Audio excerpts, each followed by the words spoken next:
but my parents are moving in with us starting today. What a bombshell to drop all of a sudden. As I stood there in disbelief, my husband said with a sigh, Sure, Ajum, if you have a problem with it, you can leave. "How far will he go to belittle me?" Fast ain't 7 fine. I apply and decide to move out. Why are you acting like you're above me? As I looked down at my husband, crumbling to his knees, I said, "Seems like the tables have turned." So, Xerxian, to be honest, I can care less about you. My name is Emily, a 30-year-old homemaker. I've been married to Alec for 5 years. We met at a party and got married after dating for about a year and a half. When we get married, I'd like you be a homemaker. Actually, Orc had said. So, I quit my job. I could have continued working a bit longer, but if Alec wanted me to be a homemaker, I wanted to fulfill that wish. So, became a homemaker, dedicating myself to housework and supporting Alec. But Alec works as a salesman, appearing to be very committed to his job. Welcome home, I'm back and I'm beat. seeing him so drained. I knew his job must be really tough. That's why I did my best to prepare nutritious meals, increasing the variety and focusing on meat-heavy dishes to help him recharge.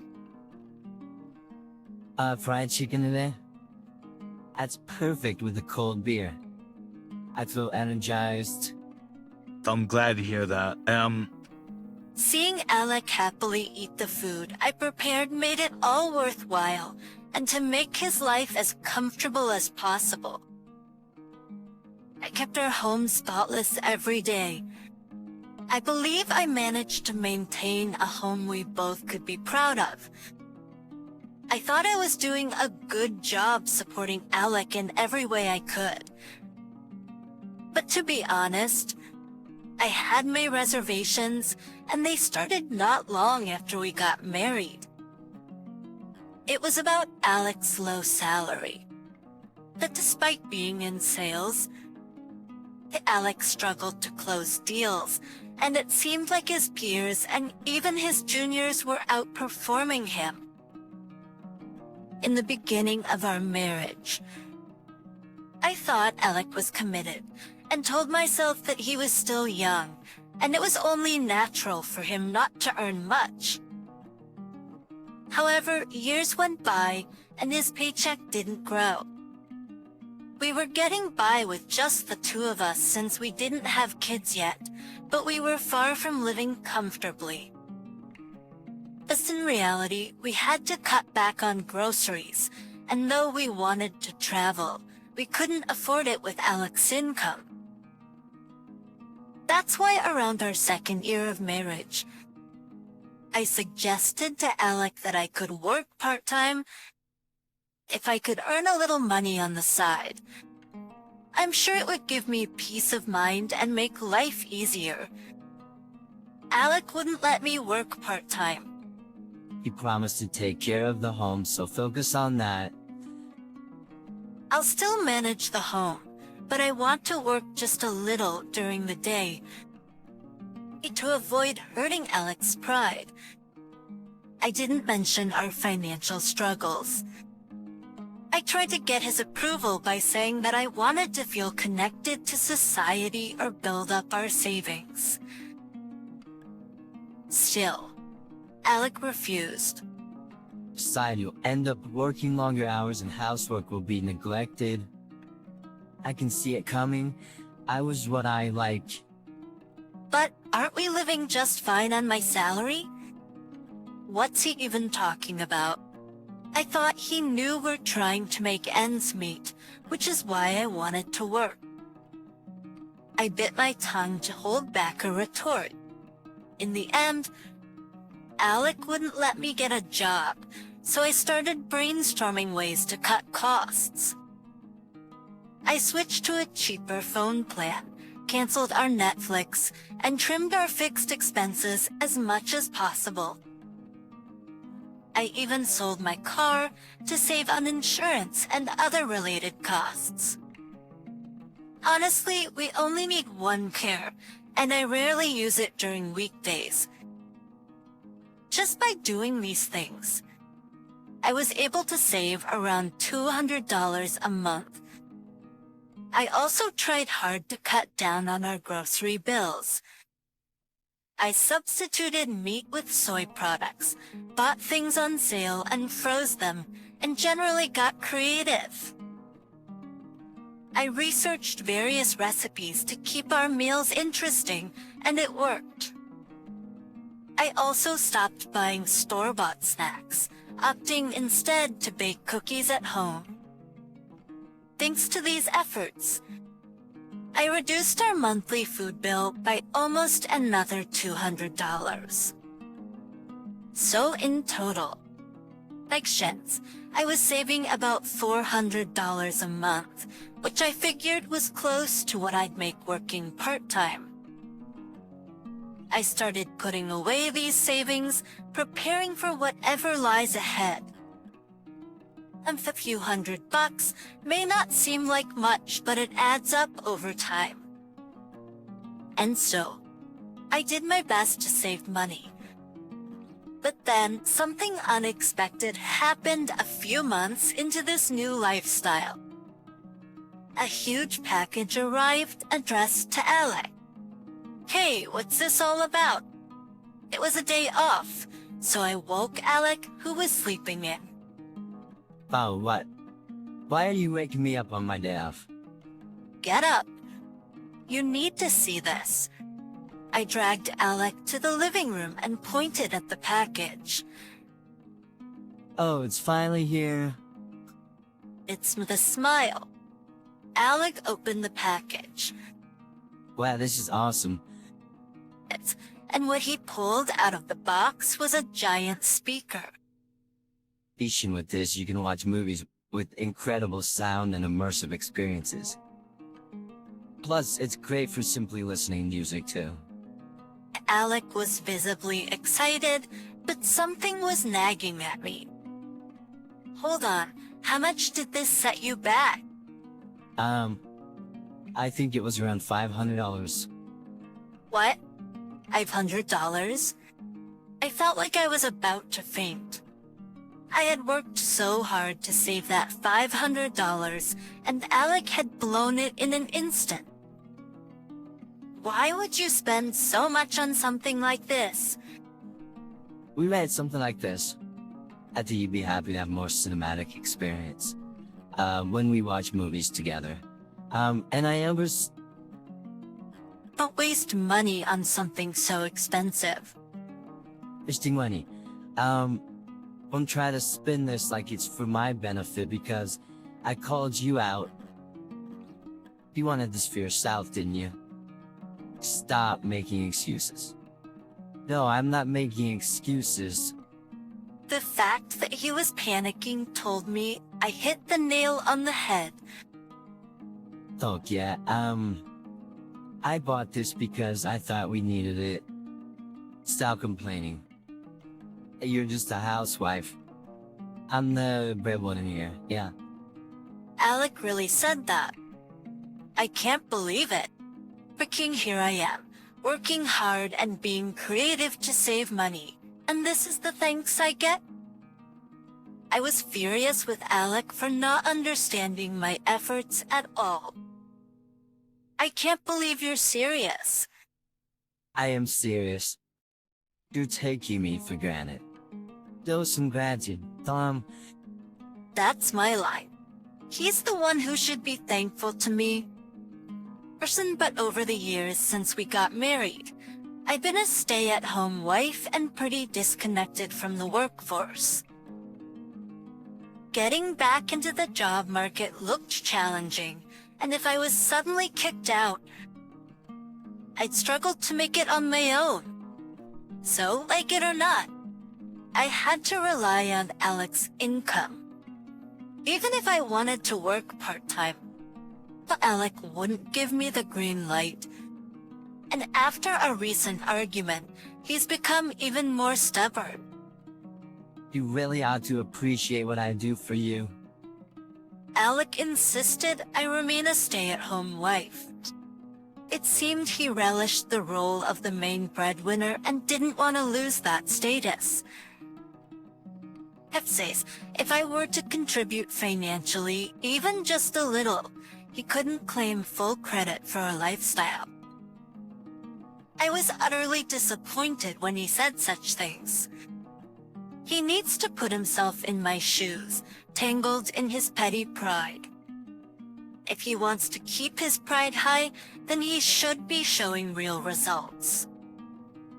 But Alec's career prospects seemed bleak as ever, and just when I thought things couldn't get worse, Alec threw another curveball my way. This time, it was about his parents. The Cruz adored Alec, their only son, especially my mother-in-law. You could tell she hadn't quite cut the umbilical cord just by looking. Recently, Alec has been saying that I've been acting defiant toward them. Who do you think is supporting your lifestyle, huh? Oh my, that's terrible. It's these young women today. They lack gratitude. Clearly, you're not grateful enough for Alec, who provides for you or for us, who gave birth and raised him. Exactly, that's it. Mom, Dad, please open educating Emily. Sure, leave it to us. We need to teach her what respect means. She can't even spell it, can she? That's how Alec and my in-laws belittled me. Why are they so mean-spirited? I regretted not recognizing Alec's true colors before we got married. And then, out of the blue, Alec made an unexpected announcement. Starting today, my mom and dad are moving in. I couldn't believe what I was hearing. What are you talking about? As I stood there puzzled, Alec said with a sigh, "Don't you understand English?" I said, "We're moving into this house." Got it? As in relocating here? Why would you decide that on your own? As yours, because I'm the boss in this house, obviously. If you have a problem, just leave. But you blast without me, so good luck with that. Alec mocked me like this. When will he stop looking down on people?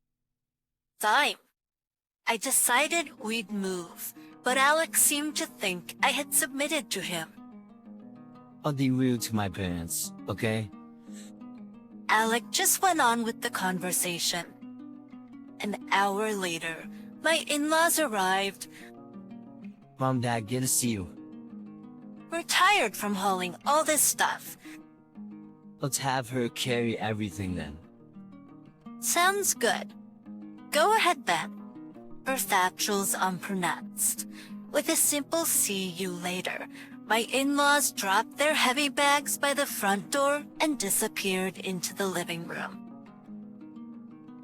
I started moving the bags to the designated room one by one. I started moving the bags to the designated room one by one. In that moment, a thought crossed my mind. Why on earth did they want to move into our place? If the whole point was to live together, wouldn't it make more sense for Alec and me to move to their house? We're in a rental apartment that's just about big enough for the two of us. Squeezing 4 adults in here would be tight. Ups, on the other hand, they live in a spacious house with plenty of rooms. At Alec could easily commute to work from there. So why would they go out of their way to move here? It really bothered me. And from then on, my in-laws and Alec treated me like a servant.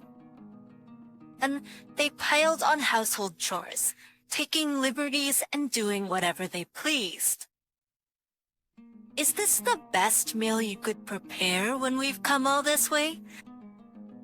Get us more of the good meat we had the first day. You're useless, you know that. Because here I was, getting put down by my in-laws who had moved in with us. But the truth was, Teacher 8Cs, I had been providing them with the best food I could afford on Alec's salary.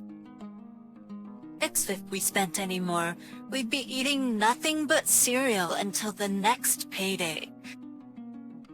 I told her I didn't want to live that way, so I tried my best to strike a balance between treating us and saving money.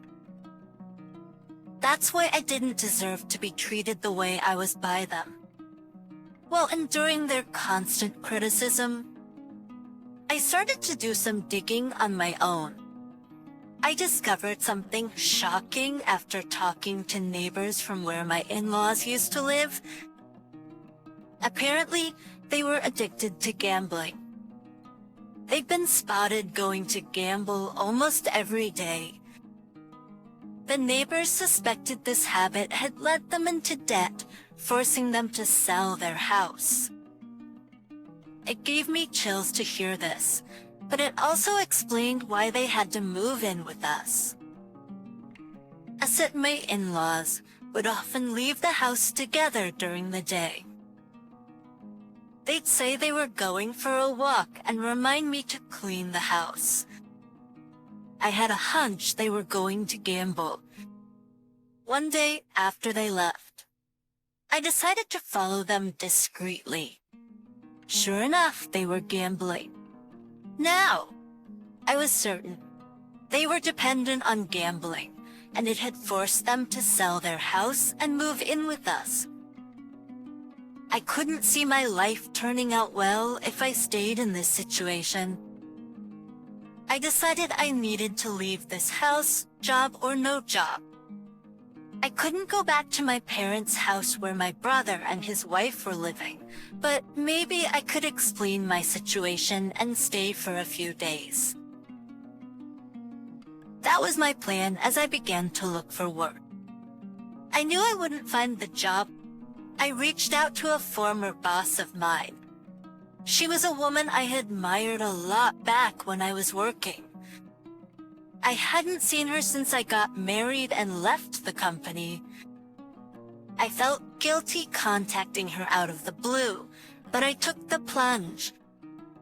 But to my delight, she was happy to hear from me and agreed to meet at a cafe. When I saw her again, she seemed even more impressive and looked fantastic. Manager Ethelyn, it's been a while. Thank you so much for taking the time to meet. Just call me Ethelyn. No need for the manager title anymore. What? You left the company? You didn't know, huh? I'm actually running my own business now. I couldn't believe it. My old boss was now a business owner. I had reached out to her, hoping she might offer me a job. Even though I was unaware of her current position, I was incredibly embarrassed. I'm really sorry. I didn't mean to bother you or waste your valuable time. What are you talking about? If it were a hassle, I wouldn't be here. But why don't you come work for us? Excuse me. You have multiple qualifications, and you are always quick to understand things and take initiative. I trust you because you always gave it your all until you found your own groove. I was thrilled to hear her say that. I was so happy that I burst into tears, and Ethelyn became quite concerned. Next thing I knew, we were at my house, and Ethelyn was listening empathetically. You should leave home as soon as possible. Your us is with the rent and provide a place for you to live on your own. Are you serious? Those Nor's metro owners is request from a dear subordinate, of course. I decided then and there to follow Ethelyn. No ethylene for life. I immediately began preparations to move out, and as soon as a place was secured, I planned to move. One day when I was getting ready to go out, Alec and my in-laws shot me cold glances. What are you doing getting ready to go out? Where do you think you're going without us? You're not allowed to slack off on housework. Pick angry in-laws with their harsh words. I ignored what they said and continued with my preparations. Alec confronting me like that. I looked straight into Alec's eyes and gave my response. Fine, let's get a divorce. My in-laws, who had been smirking, now looked uneasy. Just then, the doorbell rang. Seems like they've arrived. I slid past my in-laws and opened the front door. Standing there were some burly men. They were the movers. Hi, please get in. The movers started loading my stuff into the truck. What the hell's happening here? Alec quickly turns to me and asks, I'm moving out. But you're unemployed, there's no way you find a place. Actually, I found a job with company housing. Connections are indeed essential. I got hired by a company my old boss runs. My starting salary will be over $2,000 net, which is far better than your $1,600. How could you earn more than me? Alec was visibly shaken. Hearing this, my in-laws were shocked for different reasons. Wait. Alec only earns that little. So how will our debts be paid off? In debt? What are you talking about? It seems my in-laws didn't tell Alec about the debt. Oh, they have a gambling debt, apparently. Enough! Dad, my father-in-law shuts his mouth after a scolding from my mother-in-law. But it's too late. Alec has just found out about his parents' gambling debt at the worst possible time. So, let me get this straight. Emily makes more than me. I'm getting divorced and now I have to cover my parents' gambling debts too. Alec's face turns pale as he falls to his knees. I say, Looks like the tables have turned, huh? Not that I care about you, but this is kinda sad. just then, the movers catch my attention. Thank you. I'll be coming along as well. My in-laws try to physically stop me. Outdoor Veers intervene. There's no way my in-laws can stand against these burly movers, so they just stand there looking. I get a ride in the moving truck and head to my new home. Thank you so much. But you are a lifesaver. Wishing you a happy new life. The hunky movers left with cheerful smiles on their faces, making my heart skip a beat. Then, through my lawyer, I filed for divorce from Alec. The Alec, who is completely disheartened, agreed to the divorce without a fuss, and we were able to part ways peacefully. After that, the Alec chose to cut ties with his parents and even terminated his apartment lease, disappearing as if he was running away. Well, it's probably for the best. That's Alec's low income, he'd end up taking on his parents' debts if he stayed. AITA tyrants left high and dry by their own son were apparently caught by debt collectors. As for Alec, he even quit his job to evade his parents.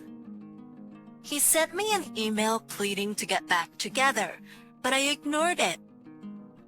I don't know what he's up to now, but I assume he's got an even lower paying job and is living a lonely, poor life. Meanwhile, I've been pouring my heart into my work for Ethelyn, who took me in. My hard work is paying off little by little, and I'm gaining recognition from my coworkers. Living in company housing, my rent is dirt cheap, and I'm saving money like never before. Like from now on, I plan to keep boosting my savings while contributing even more at work.